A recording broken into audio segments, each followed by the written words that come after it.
નમસ્કાર મિત્રો, શું તમે જાણો છો કે પિતાના જીવનમાં દીકરી બનીને કોણ આવે છે? શાસ્ત્રો અનુસાર પુત્રનો જન્મ ભાગ્યથી થાય છે અને દીકરીનો જન્મ સારા કર્મો અને પુણ્યથી થાય છે. મિત્રો, પુત્ર તો ભાગ્યથી જન્મે છે, પરંતુ દીકરીનો જન્મ એમના જ ઘરમાં થાય છે જેમના કર્મ મહાન હોય છે અને તેના ફળ સ્વરૂપે ભગવાન તે પરિવારને સાક્ષાત માતા લક્ષ્મીનો અવતાર રૂપે દીકરી આપે છે. પિતાના જીવનમાં દીકરી માત્ર એક સંતાન નથી હોતું, પરંતુ શાસ્ત્રો અનુસાર તે એક અલૌકિક રહસ્ય છે. આપણામાં કહેવત છે ને કે દીકરી પોતાનું ભાગ્ય લઈને જન્મે છે. મિત્રો, દીકરી એ ઘરની એ શક્તિ છે જે બે ઘરને તારે છે. આજના વિડીયોમાં જણાવશું કે પિતાના જીવનમાં દીકરી બનીને કોણ આવે છે. વિડીયોમાં આગળ વધી તે પહેલાં ચેનલ પર નવા છો તો અમારા વિડીયો જોવા માટે ચેનલને સબસ્ક્રાઈબ કરી લેજો અને જાણકારી પસંદ આવે છે તો વિડીયોને લાઈક અવશ્ય કરજો અને કોમેન્ટમાં જય શ્રી કૃષ્ણ, હર હર મહાદેવ લખવાનું ભૂલતા નહીં. મિત્રો, ઋષિમુનિઓએ પુત્રીને માતા લક્ષ્મી કરતાં પણ અધિક સ્થાન શા માટે આપ્યું? સનાતન ધર્મમાં ઋણાનુબંધ એક ખૂબ જ ગહેરો અને શક્તિશાળી શબ્દ છે. સંસારમાં કોઈ પણ વ્યક્તિ કોઈને પણ વિના કારણ ક્યારેય પણ મળતું નથી. ગરુડ પુરાણ અનુસાર જ્યારે કોઈ આત્મા પુત્રીના રૂપમાં પિતાના ઘરમાં પ્રવેશ કરે છે તો તેની પાછળ મુખ્ય 3 કારણ હોય છે. નંબર 1, સારા કર્મોનું ફળ. અગર કોઈ પિતા પાછલા જન્મમાં ખૂબ જ પરોપકારી અને દયાળુ હોય તો એક પવિત્ર આત્મા તેની સેવા કરવા માટે દીકરી બનીને ઘરમાં આવે છે. નંબર 2, અપૂર્ણ પ્રેમ. ક્યારેક પાછલા જન્મમાં કોઈ પ્રિયજનની સાથે આત્માનો ગાઢ સંબંધ હોય છે.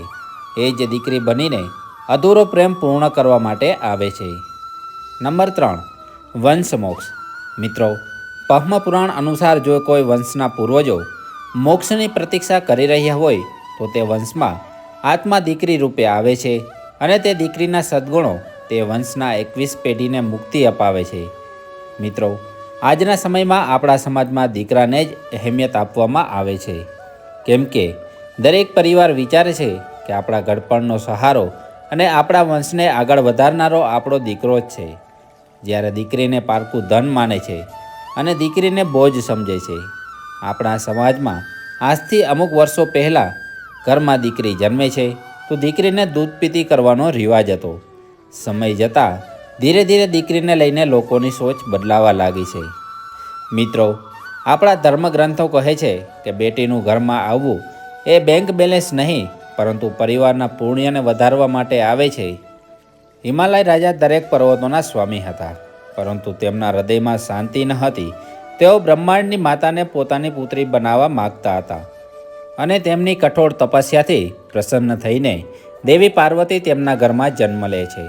હિમાલય રાજા જાણતા હતા કે તેના ઘરમાં જન્મ લઈને જે દીકરી આવી છે એ કોઈ સામાન્ય દીકરી નથી, પરંતુ અલૌકિક શક્તિ છે. પાર્વતીના વિદાયનો સમય આવ્યો ત્યારે આખું બ્રહ્માંડ આંસુઓથી દ્રવિત થઈ ઉઠ્યું હતું. મિત્રો, પિતા માટે દીકરીને વિદાય આપવી એ સૌથી કઠિન કામ છે, કેમ કે પિતા જાણે છે કે તે તેમની પોતાની દીકરી નહીં, પોતાનું ભાગ્ય, પોતાના ઘરની લક્ષ્મીને વિદાય કરે છે. આપણા સમાજમાં દીકરીને પારકું ધન માનવામાં આવે છે, પરંતુ શાસ્ત્રો અનુસાર દીકરી એ પિતાનું સાચું ધન છે. દીકરી એક પિતા માટે સુરક્ષા કવચ બનીને આવે છે અને ગડપણમાં પણ ગમે તેવા મુશ્કેલ સમયમાં દીકરી પિતાને ક્યારેય તૂટવા નથી દેતી. પુત્ર એક વંશને આગળ વધારે છે, જ્યારે દીકરી 2 વંશને જીવિત રાખે છે. આપણા શાસ્ત્રોમાં દીકરીને આશ્રમ કહેવામાં આવી છે. એનો અર્થાત દીકરીની છાયામાં પિતાને શાંતિ મળે છે. હિન્દુ વિવાહમાં કન્યાદાતા એટલે કે પિતાનું સ્થાન સર્વોચ્ચ હોય છે, કેમ કે તે ફક્ત પોતાની દીકરીને નહીં, પરંતુ પોતાના અહંકાર અને મોહનો પણ ત્યાગ કરે છે. ગરુડ પુરાણ અનુસાર તે સમયે બોલવામાં આવતા મંત્રો પૂર્વજોને પ્રસન્ન કરે છે અને તેમને ઉચ્ચ સ્થાન અપાવે છે અને મોક્ષની પ્રાપ્તિ થાય છે. જેમના ઘરમાં દીકરી નથી હોતી તે પરિવાર આ મહાન પુણ્યથી વંચિત રહી જાય છે. ઘણા બધા પરિવાર આ પુણ્યને પ્રાપ્ત કરવા બીજાની દીકરીનું કન્યાદાન કરીને આ મહાન પુણ્યને પ્રાપ્ત કરે છે. આથી જ દીકરીને લક્ષ્મીનું સ્વરૂપ માનવામાં આવે છે અને જે ઘરમાં દીકરી હોય છે તે ઘરમાં હંમેશા સુખ, શાંતિ અને સમૃદ્ધિ બની રહે છે અને તે ઘર સદૈવ માટે હર્યું ભર્યું રહે છે. આધુનિક વિજ્ઞાન પણ એ માને છે કે દીકરી અને પિતાનો સંબંધ ખૂબ જ ગહેરો હોય છે. આધ્યાત્મિક વિજ્ઞાન કહે છે, દીકરી એ શક્તિનું પ્રતીક છે અને જ્યાં નારીનું સન્માન થાય છે ત્યાં કોઈ પણ જાતના દોષ ટકતા નથી. મિત્રો, એ વાત હંમેશા યાદ રાખો કે દીકરી એ કોઈ સહયોગ નથી, પરંતુ એ તમારા સારા કર્મોનું ફળ છે અને ભગવાને આશીર્વાદ રૂપે દીકરી તમારા ઘરમાં જન્મ આપ્યો છે. દીકરીને ફક્ત પ્રેમ આપવો એ પૂરતું નથી, પરંતુ આજના સમયમાં દીકરીને સન્માન આપવું જોઈએ, તેને શિક્ષિત બનાવવી જોઈએ અને સાથે સાહસિક પણ બનાવવી જોઈએ, જેથી કરીને દીકરી આજના સમાજમાં પોતાનું સર્વોચ્ચ સ્થાન પ્રાપ્ત કરી શકે.